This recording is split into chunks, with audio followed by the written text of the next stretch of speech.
টানা ১০ দিন ঈদের ছুটি শেষে আজ খুলছে সরকারি অফিস, আদালত, কলেজ এবং বিশ্ববিদ্যালয়। প্রথম দিনে সচিবালয়ে রাজধানীতে বাড়ছে মানুষের চাপ। ঢাকা ফিরে যাচ্ছে পূর্বের চেহারায়। দীর্ঘ ছুটির শেষে অফিস পাড়ায় প্রথম কর্মদিবসে সবাই একে অপরের সাথে ঈদ শুভেচ্ছা এবং কুশল বিনিময় করেন। প্রশাসনের প্রাণকেন্দ্র সচিবালয়ে অফিস শুরুর আগেই কর্মকর্তা কর্মচারীরা হাজির হতে থাকেন। দীর্ঘ ছুটির পর সহকর্মীদের সাথে সাক্ষাতে কুশল বিনিময় করেন অনেকে। লম্বা ছুটি কাটিয়ে নতুন উদ্যমে কাজে যোগ দিয়েছেন সবাই। স্বরাষ্ট্র উপদেষ্টা সচিবালয়ে শুভেচ্ছা বিনিময় করেন। ছুটি শেষে মাধ্যমিক বিদ্যালয়গুলো খুলবে ২২ জুন, আর প্রাথমিক বিদ্যালয় ২৪ জুন এবং কারিগরি শিক্ষা প্রতিষ্ঠান ও মাদ্রাসাগুলো খুলবে ২৬ জুন। ছুটি হলো ঈদের আগে মাত্র ২ দিন ছিল, মানে যাতায়াতের জন্য, যে কারণে চাপটা একটু বেশি পড়েছে। আমি নিজেও ভুক্তভোগী। হায়দ্রাবাদ টার্মিনালে গেছি, ওখানে যারা বেশি ভাড়া নিচ্ছে তাদেরকে ফাইন করা হয়েছে। তারপরে হচ্ছে যে যারা বেশি ভাড়া হয়েছে তাদের আদায় করা হয়েছে, যাত্রীদেরকে আবার টাকা ফেরতও দেওয়া হয়েছে। প্রথম কর্মদিবসের খবর জানাতে সচিবালয় থেকে যুক্ত হচ্ছেন সহকর্মী বিল্লাল হোসেন।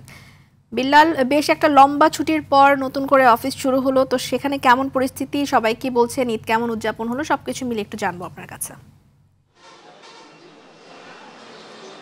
রেজওয়ানা, আপনাকে আসলে জানিয়ে রাখি যে এবারই কিন্তু প্রথম সরকারি কর্মকর্তা কর্মচারীরা থেকে শুরু করে বেসরকারি খাতে প্রায় ১০ দিন ঈদের ছুটি কিন্তু ছিল। তা ১০ দিন ছুটি কাটিয়ে কিন্তু আজকে সচিবালয়ে কিন্তু বলা যায় যে তাদের কর্মব্যস্ততা কিন্তু শুরু হয়েছে। তো এখানকার যারা কর্মকর্তা কর্মচারী আছেন, আমরা তাদের সাথে কথা বলেছি। তারা যেটি বলছেন যে এবারের যেই স্বস্তির যে ঈদ যাত্রায় তারা কিন্তু পরিবার পরিজনকে নিয়ে কিন্তু পর্যাপ্ত সময় দিতে পেরেছেন।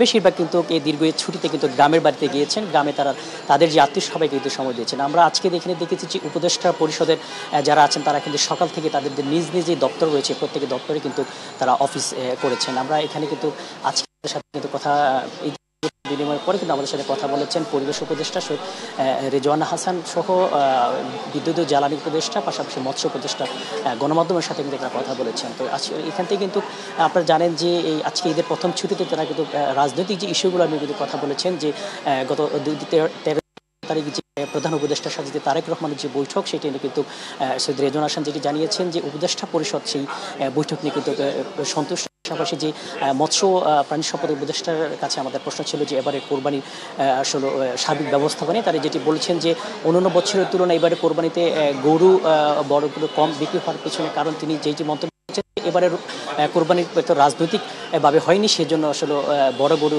বিক্রি হয়নি। পাশাপাশি তিনি বলছেন চামড়া যে ব্যবস্থাপনা সেটি নিয়ে কিন্তু তিনি। বিল্লালকে ধন্যবাদ আমাদের সাথে যোগ দেওয়ার জন্য।